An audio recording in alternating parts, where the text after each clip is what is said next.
Got the 360 moved out of the way, truck pushed up. Got the old 24 valve sitting here. I pushed her out here somewhat in the sun so I can get more lighting. Y'all can see better. I'll get these out of the way and then probably take the front tires off, set it as low to the ground as we can so that way we ain't gotta come up so high. We'll get her pushed in here about as far as we can and get some marks. Cut a plate to plate in the frame. And behind where those marks will be, cut a piece of frame. I got a frame for an old Ford Dodge back here in 2 pieces. So we'll cut out whatever we need out of them. Start plating frame in with that. Stiffen it up. That'll help get rid of our cab crack problem that these trucks have, because it won't be as much body roll. Of course, it will ride a little stiffer with the coil spring front end, all that good stuff. It should still ride a lot better than being a 4-wheel drive leaf sprung truck. We might see how much room we have. If we got enough room to move this on the inside, that'd be great. Probably not, because compared to the 2nd gen, this frame looks skinnier. But we will see. That's where we are at. By the end of the day, she should be sitting on her own weight in the truck.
About to call it a day, go cook supper.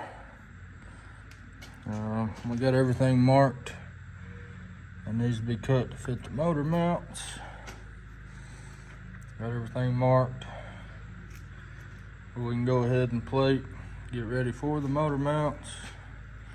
Finally got that fan off. Sadly had to pry against that so hard that it bent. We got the 360 and 4-speed moved out of the way. Same thing on this side, got that marked. Everything's marked where it needs to be cut and moved. We finished taking off some of the electrical stuff, little box computers and junk. See, I gotta be up at 4 a.m. for work. So it's at least just good to see it in there. We will be putting in the black leather seats from this truck into the crew cab. And that front axle might just find its way into that truck. So we'll do Dana 60, Dana 70, and 40s. So that'll be the big girl. Old crew cab be the tow pig. And that'll be the work truck / daily.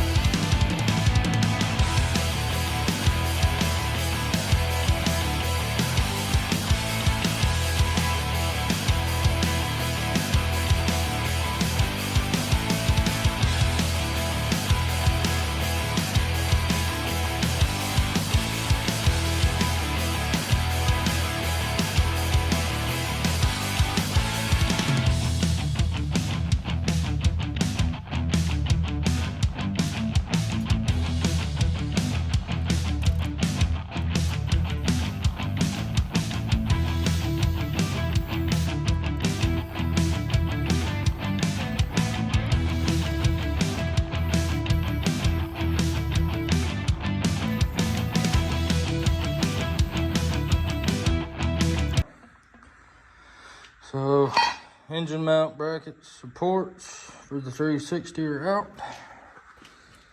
Got them cut here, cut here. Of course, y'all just watch that. About to remove that and the rest of the brake lines. Get in here and clean this up. And then we'll get a plate cut to go in there, both sides. Finish removing this fuel line on this side. Then we'll get our plates tacked in. And then we'll go cut the engine mounts out of the second gen. So that way we ain't got to trace nothing or anything. We already know it'll work. We'll just wipe these off so we can take these and use them. But we'll also grab that transmission cross member and modify it any way we need to.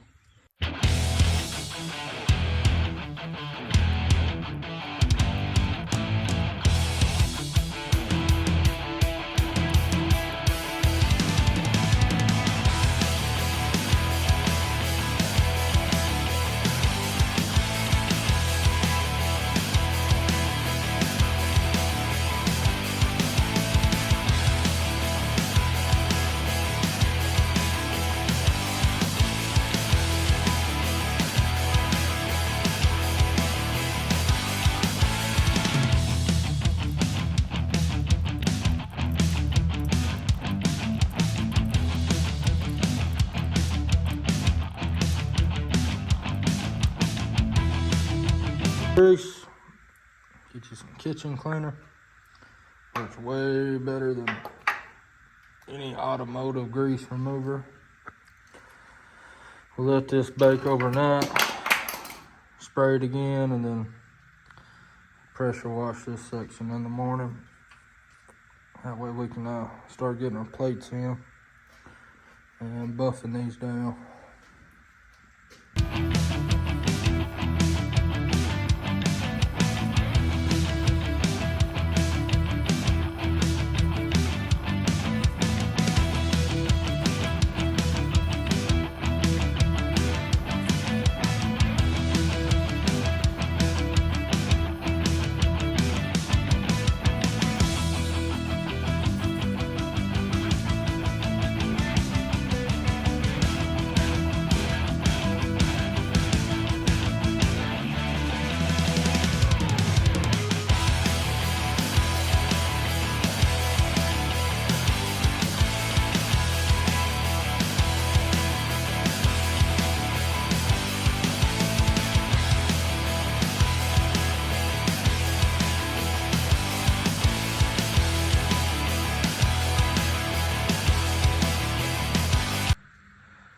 As you can see,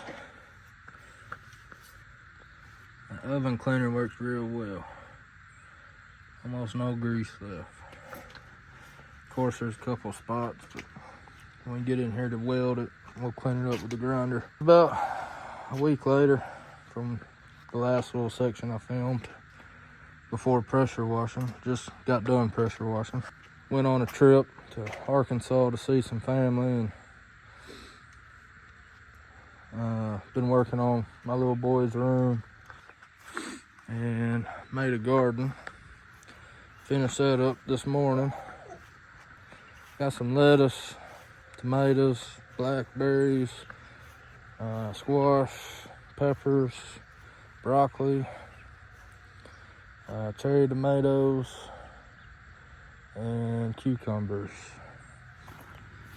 Also started working on the front, getting all this pea gravel out of here. You gotta fix that. Got a piece put back in there, get that bush out, finish getting them out. Get this all tilled up and ready to plant. Probably leave most of this for now. I'd like to get that dish out of there. No longer need it. But eventually it'll be a nice flower bed. So we've been pretty busy. Been pulling plants, building a room, or really building a house. Had to do subfloors up because they're rotted. So every now and again I get to slow down and work on the crew cab. I'm gonna go ahead and weld here and weld this back side in on both sides. Of course, I gotta clean these up, get rid of them. Don't remember where we left off, but we got the top of the buckets welded, both sides. Got the inside skirt welded, both sides.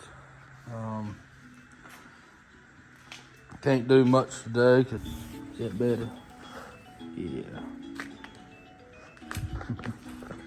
But we're gonna get done a little bit. Old lady's getting her nails done. So me and big man in the shop. I don't want to do cutting and grinding around him. So we may start taking these seats out. Something that won't affect him. Oh, another thing. Y'all ain't seen this.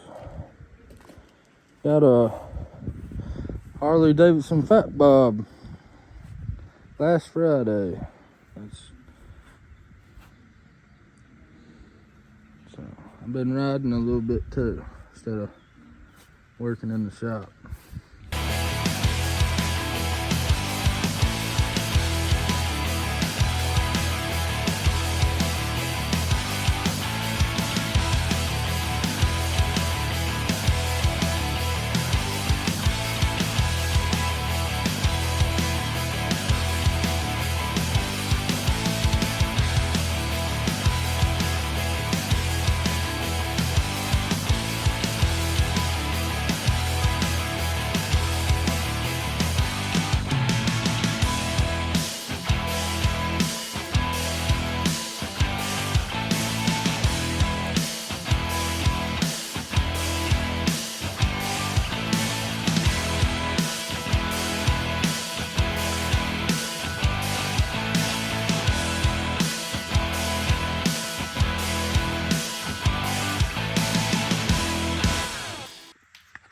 Got the cross member cleaned up. Motor mount gone, holes filled in, all buffed down. Got that rail cleaned. About to start putting in our first frame braces. Welded in, and we'll pick the motor back up, set it in here, line up our motor mounts, figure them out. The second gen ones are too long. They're not gonna work, so we're gonna have to modify them or come up with something else. So we're gonna plate this whole frame, keep the twist out of it. I've been finding typical cracks. That's cracked. Other side's cracked. Couple places on the back of the cab's cracked. So, too much frame twist the cab, causes it to crack. Alright, got both plates welded in. So now tomorrow we can do set the motor back in here, line it up, mark where our holders are gonna go and weld them on, and finally get that motor bolted in. Alright guys, that's gonna be the end of this video. The next video to come out on this truck will have the motor back in there. We'll mock up for the transmission and probably pulling the cab. It'll either be pulling the cab or the rear axle. That's it. Y'all please like, comment, and subscribe. Y'all have a good day. God bless.